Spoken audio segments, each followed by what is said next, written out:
बोलो। All the stories that we heard over you, the 8 stories, which has been your favorite and why? See, I had read some of them. Yeah, I completely got engrossed when I actually started hearing the stories. I think that was the best part of the morning. One story which caught my attention immediately was the story where oil is discovered at the Indo-China border and how it changes the economy of that place and what happens. So that's something I would really like to explore.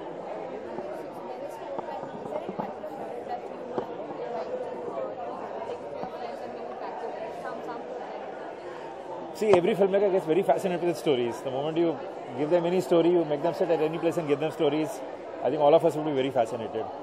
So yes, one would like to read the scripts.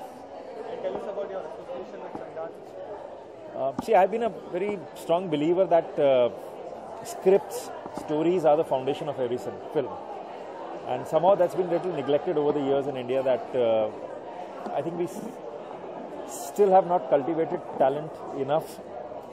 We have not given scriptwriters their due, the opportunities to actually be able to come up with stories which can help our cinema. So here's what Sundance has been doing and what Mumbai Mantra has been doing is actually providing a platform for budding scriptwriters.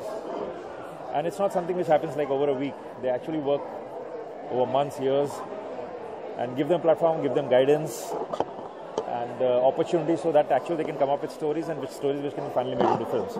I think it's a great opportunity for budding scriptwriters. Firstly, you are taking like few scriptwriters and giving them. No, I have not been. I've been actually just reading some of the scripts. Anjum has been doing a great job, and a lot of people from Sundance have been involved.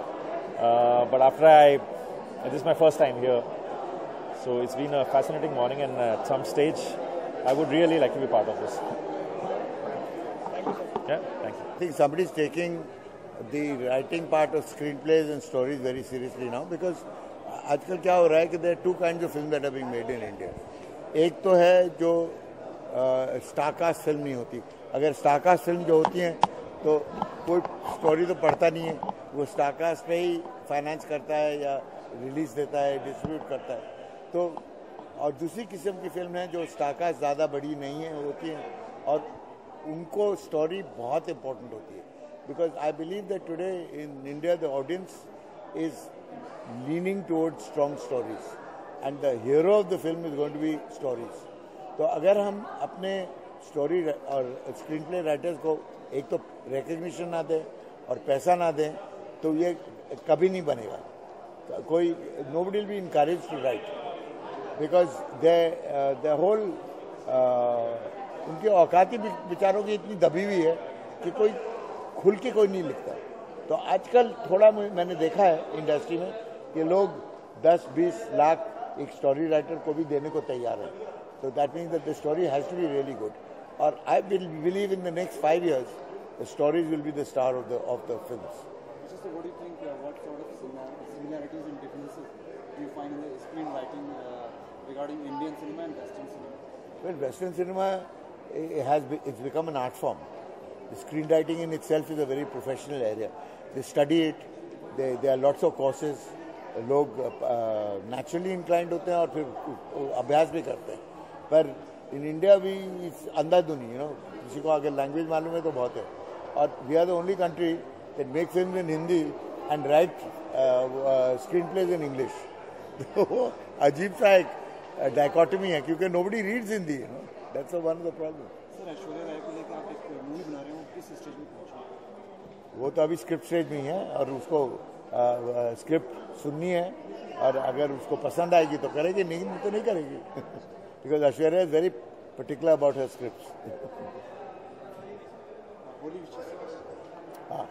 And I wish all the patrons a very, very happy Holi. Remember, keep it clean, no molesting, and treat women properly. Thank you.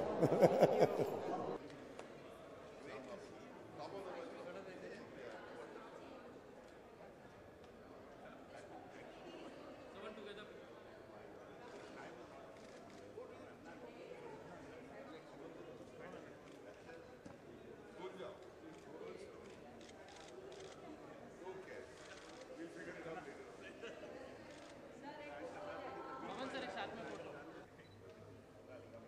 Sir साथ में एक photo sir I will this is the third I will definitely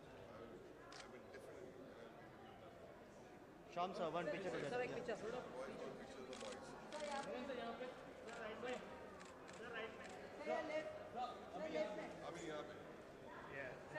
So here in the center. So here in the center.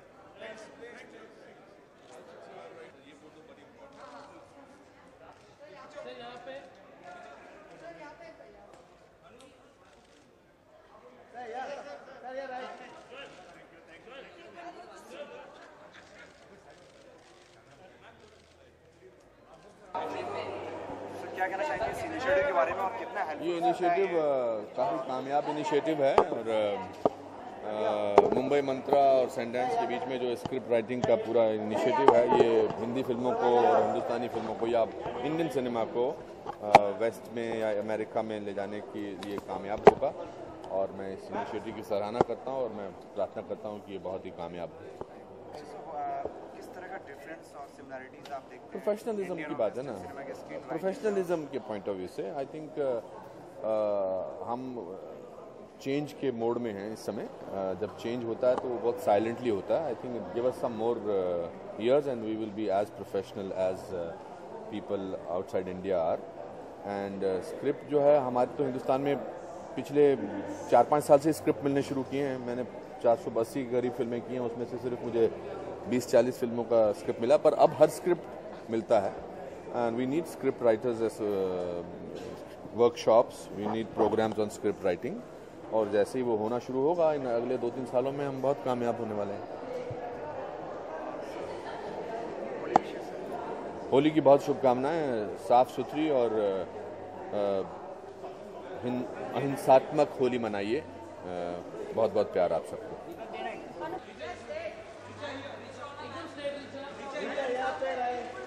या Tinku camera के टिंकू क्या या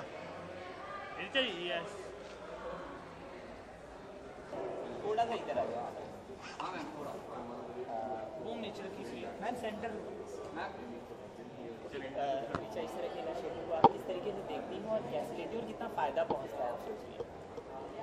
इस तरह के इनिशिएटिव से इंडस्ट्री को बाय लार्ज बहुत फ़ायदा पहुंचता है। हमारी फिल्म इंडस्ट्री साल में कई 100 फिल्म बनाती है, 250 से ऊपर, पर कंटेंट हमारा अभी भी काफ़ी कच्चा है इंटरनेशनली अगर देखा जाए तो जैसे रॉ मटेरियल होता है फिल्म का वो स्क्रिप्ट होती है।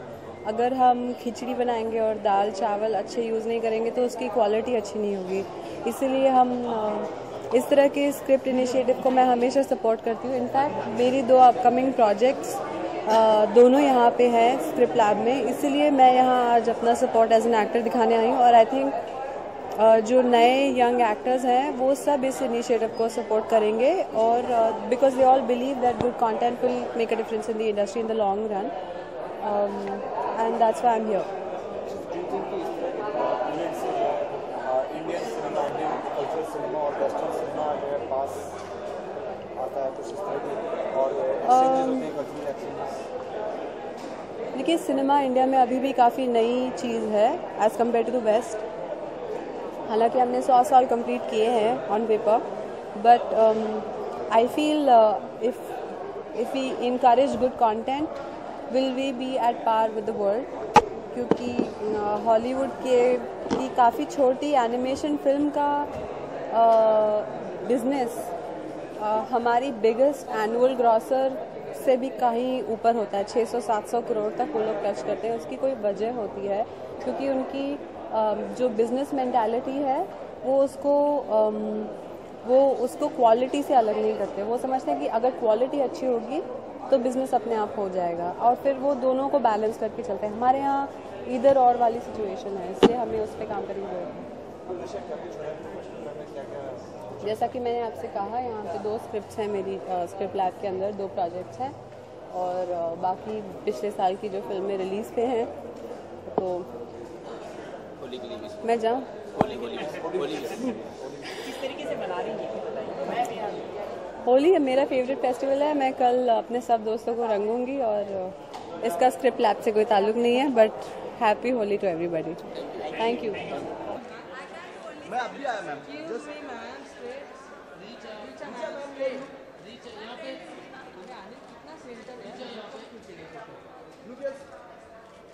Thank you ma'am. Right. Ma'am right. बिल्कुल सामने।